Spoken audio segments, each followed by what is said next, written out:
Muy bien. Hoy también estamos comunicados con un periodista del Cusco porque queremos conocer la situación en cuenta que es una región turística por excelencia, ¿no? Y que el turismo es de las actividades más golpeadas por esta pandemia. Nos comunicamos ahora con el periodista Mario Carrión Astete. Él es director del programa La Jornada Informativa. Está con nosotros vía telefónica desde la Imperial del Cusco. Buenas noches, Mario. Buenas noches, qué gusto saludarlos. Un saludo también a todos los hermanos que están en la sintonía de este programa. Bienvenido al Búho. Por favor, cuéntanos la situación en el Cusco, una región con mucha relación con Arequipa y de la que también ha controlado su comportamiento y también las autoridades. No se ha disparado los casos, ha ocurrido en el norte. Sin embargo, nos preocupa el lado económico. ¿Qué porcentaje de la población vivía del turismo y qué está haciendo ahora? Cuéntanos. Bueno, yo creo que no solamente la actividad económica debe preocuparnos, ¿no?, sino también la parte de la salud de la población. Creo que son los dos pies sobre los que marcha el país, además de otros elementos que hay que tomar en cuenta. Respecto al tema de la salud, que aparentemente durante los días pasados hemos venido superando satisfactoriamente, debo decirte una mala noticia. Esta semana hemos entrado a la fase número 3, que es una fase de contagio colectivo, y de pronto en el Hospital Regional del Cusco hay más de 100 contagiados, en el Hospital del Seguro Social se habla de 30 contagiados, en el ejército, en la Policía Nacional hay más de 40 y tantos contagiados, de modo que no es tan fácil decir que hemos logrado superar exitosamente, esa recién estamos sintiendo los estragos. Imagínense el hospital más importante de Cusco, el hospital 55 años de antigüedad, de pronto, con una situación grave como esta, que muchos trabajadores prácticamente están contagiados, etcétera, etcétera. Eso por un lado. Por otro lado, no sé, el tema económico, como ya lo has venido insinuando, el Cusco ha vivido del turismo durante los últimos años, quizás mucho más que Arequipa. Se calcula que el Cusco medio a 3 millones de turistas, algunos llegaban a Machu Picchu, otros se quedaban en la ciudad del Cusco, y a raíz de esto se desarrolló una enorme actividad turística, una suerte de cuenta satelital efectuada por investigadores del turismo. 1 de cada 6 personas en Cusco viven o están vinculadas a actividades turísticas de manera directa o indirecta, es decir, la sexta parte de la economía de nuestra región surge del turismo, y de pronto ahora no tenemos turistas. Los que antes clamábamos por la visita de los turistas, ahora no quieren. Que hablar de turismo en Cusco significa presencia del coronavirus. Los 3 pacientes efectivamente fueron de origen mexicano, parece que uno norteamericano y el otro alemán, etcétera, etcétera. El mexicano falleció en medio de una situación lamentable. Hasta el momento tenemos 4 muertos. Hay más de 400, a esta altura ya deben haber 450 contagiados. Y la situación se muestra grave en perspectiva. Esos son los 2 factores que podría darte como inicio de este diálogo. Nuestra preocupación efectivamente iba a esos sectores que no son las grandes empresas turísticas, ¿no?, sino, por ejemplo, los artesanos en las poblaciones más pequeñas allá del Valle Sagrado, que ya tenían una forma de vida basada precisamente en el turismo, o los guías turísticos jóvenes, muchos de ellos oriundos, que hablaban inglés y quechua, ¿no?, y que se estaban abriendo futuro en este campo. ¿Qué está haciendo toda esa población? En este momento, como todo el mundo, paralizado en casa. No es difícil imaginar lo que está ocurriendo con esta cuarentena. toda la actividad turística, absolutamente toda, empezando de transporte, de los cargamaletas, de los porteadores de Machu Picchu. Te puedes imaginar todos en sus casas tratando de cuidarse, pobladores campesinos de Ollantaytambo. De pronto, la semana pasada, estuvieron de luto porque uno de sus miembros falleció. ¿Cómo se contagió? Es materia de investigación. Pero el coronavirus ha llegado incluso a las comunidades nativas de Ollantaytambo, que son los que justamente se dedicaban a transportar las maletas y los bultos de los turistas, absolutamente todo. Para darte una idea, a raíz de esta vorágine turística de los últimos años, terminó desplazando actividades tan importantes como la agricultura, la textilería, la ganadería, porque evidentemente era mucho más rentable cargar maletas en lugar de cultivar papas. Se realizó prácticamente una migración económica hacia el campo turístico. Y de pronto ahora descubrimos que hicimos muy mal en poner todos los huevos en la misma canasta turística. De pronto, en este momento, la reflexión gira alrededor de eso, ¿no? ¿Por qué nos dejamos llevar por esta vorágine turística que, si bien es cierto, genera enormes recursos económicos, pero también te plantea una sociedad ficticia, un desarrollo económico demasiado periférico, demasiado insustancial? Lo que está pasando en este momento. Hay más de 2.000 guías de turismo en nuestra localidad. Algunos especulan que es mucho más porque los hay licenciados, los hay de Agotur, que son los de institutos superiores, y los hay antiguos, que fueron reconocidos por los años de antigüedad y experiencia. Es decir, el Cusco había puesto los ojos, la mirada y el futuro en el turismo, como que parecía lógico. Y en este momento el coronavirus nos ha enseñado que el turismo es una de las actividades más vulnerables, más eclécticas que pudiéramos desarrollar en Cusco. Hay que repensar todo eso. Los guías de turismo aquí en Cusco, si quieres una respuesta mía sobre un futuro inmediato del turismo, una luz a corto plazo, poco más o menos. Estamos hablando de agosto hacia octubre.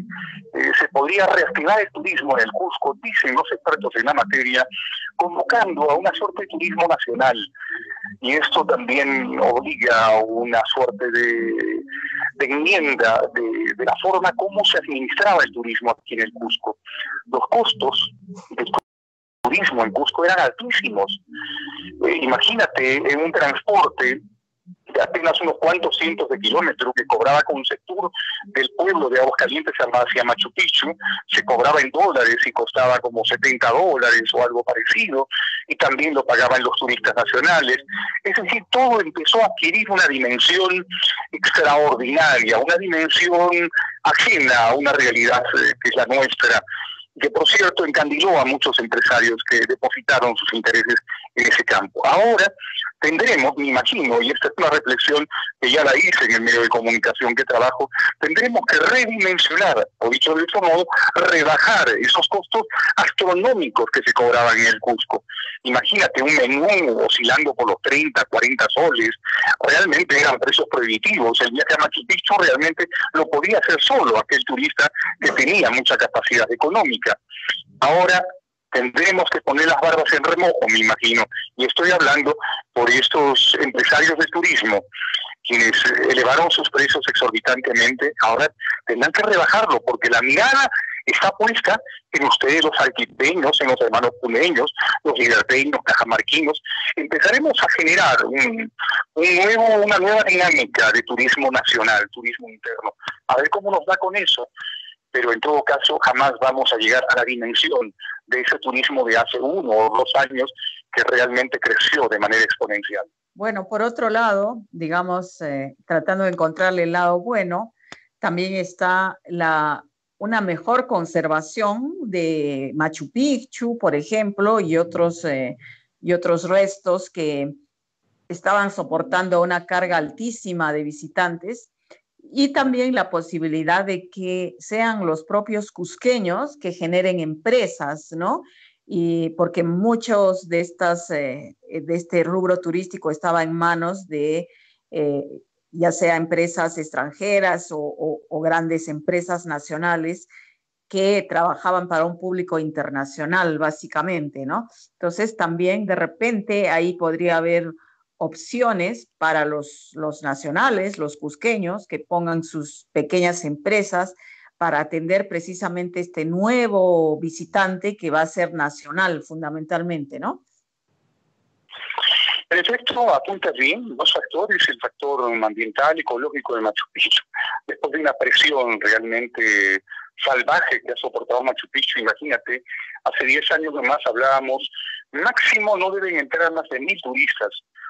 Vino otro director del Ministerio de Cultura presionado por el turismo, dijo, bueno, podemos creo meter 2.000 turistas, y durante los últimos años han estado entrando más de 4.000 turistas a Machu Picchu.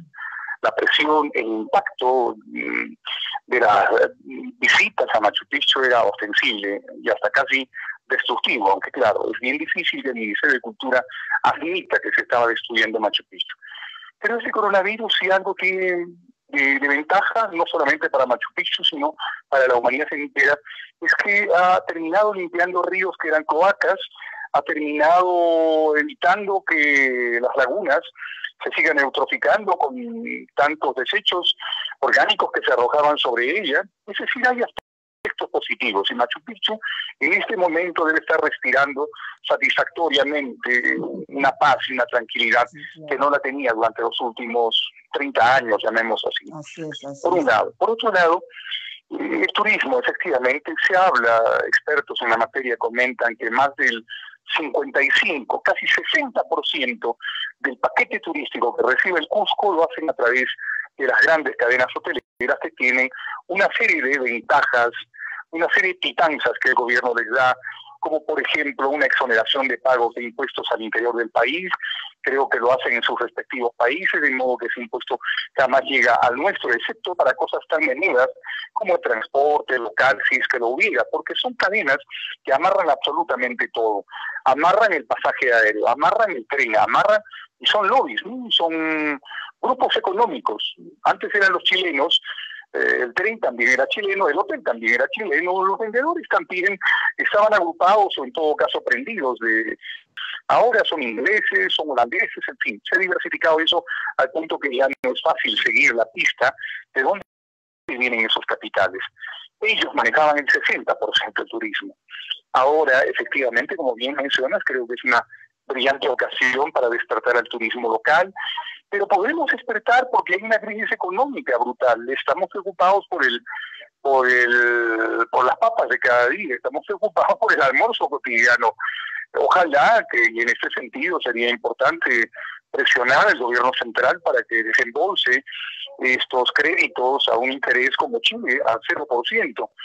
No cantidades millonarias, sino cantidades pequeñas para que las MIPES de turismo pudieran echar hacia andar. De eso se trata. Y mucho cuidado, porque los primeros en ponerse en la fila para recibir estos créditos son las grandes cadenas, Condor Travel y las otras que son archiconocidas en el medio y que manejan prácticamente los paquetes más importantes, los más cuantiosos económicamente. Muy bien. Bueno, nos has dado un panorama, Mario, muy amplio, interesante. Desde Arequipa deseamos lo mejor para el futuro del Cusco. Estamos seguros que van a lograr encontrar un camino para retomar su actividad con todo ese patrimonio tan valioso que poseen de la antigüedad del Perú, donde era el centro, precisamente el Cusco. Y yo creo que pues hay que seguir nomás remando y vamos para adelante. Muchas gracias por atender nuestra llamada y les deseamos lo mejor. No tienes por qué. Soy yo el que te agradece por este contacto telefónico, que ojalá pueda servir de un punto de arranque para que nuestras empresas, para que nuestras autoridades hagan esta sinergia, hagan esta vinculación, esta articulación. Solo podremos vencer al coronavirus y a esta crisis económica uniéndonos todos. Bienvenidos los arequipeños al Cusco y los cusqueños también para Arequipa. Rebajen nomás el precio de los servicios, porque realmente durante los últimos años los montos han crecido exorbitantemente, ¿no? Está al alcance de una clase media decente, ¿no? Claro. Hay una clase rica que en Lima perfectamente podría pagar costos altísimos, tanto en Cusco, así como en Arequipa. Creo que tenemos que sincerar los precios, tenemos que articularnos mejor durante los próximos meses y años, y ojalá que este sea un punto de partida, lo vuelvo a repetir. Muchísimas gracias, un fuerte abrazo para todos ustedes. Igualmente, gracias. Bien, ese fue nuestro colega Mario Carrión Astete, desde el Cusco. Nos ha dado un panorama bastante más exacto de lo que se vive allá con el colapso, ¿no?, de la actividad turística.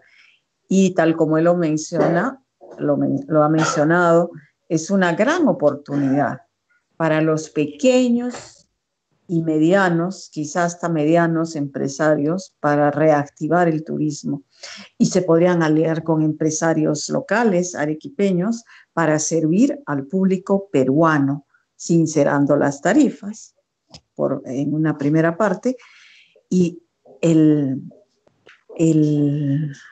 conocimiento del propio país que los peruanos finalmente vamos a tener con este impulso al turismo interno que ya desde el gobierno nacional también se ha mencionado, también es una cosa muy valiosa, más allá de que se pueda dimensionar económicamente o no, para las próximas décadas, para las próximas generaciones, para recuperar el conocimiento de nuestro patrimonio y de eso recuperar nuestra autoestima, cosa que al peruano es lo que le ha venido perjudicando estos 2 siglos que íbamos a cumplir como república, esas fracturas sociales, esas exclusiones, y que traían como consecuencia esa poca autoestima que por décadas ha afectado tanto a los peruanos, especialmente a los que somos de provincias, y dónde podríamos encontrar un nuevo punto de partida. Ojalá así sea realmente y lo entendamos. Bueno, vamos a dar el resultado de nuestra encuesta. Esta noche habíamos preguntado si están de acuerdo o no con la decisión del Poder Judicial de denegar la solicitud de excarcelación del expresidente Alberto Fujimori, cuya defensa legal había argumentado que corría peligro de contagio de coronavirus. El Poder Judicial ha denegado esa solicitud porque considera que estando en una prisión amplia, solo no corre ese peligro de contagio. Vamos a ver qué es lo que dice el resultado de nuestra encuesta.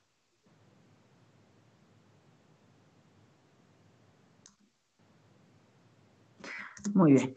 Entonces, ¿están de acuerdo con la decisión de negar la excarcelación de Alberto Fujimori?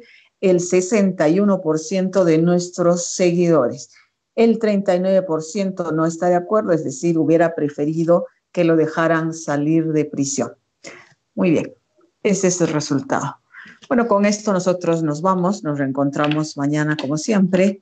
Que tengan muy buenas noches y no olviden de seguirnos siempre a través de elbúho.pe en nuestro sitio web y en todas las redes sociales. Un esfuerzo importante, informados sobre lo que pasa en Arequipa, dando lo mejor que podamos como periodistas en una coyuntura tan difícil y con una perspectiva desde el interior. Muchas gracias por seguirnos. Buenas noches.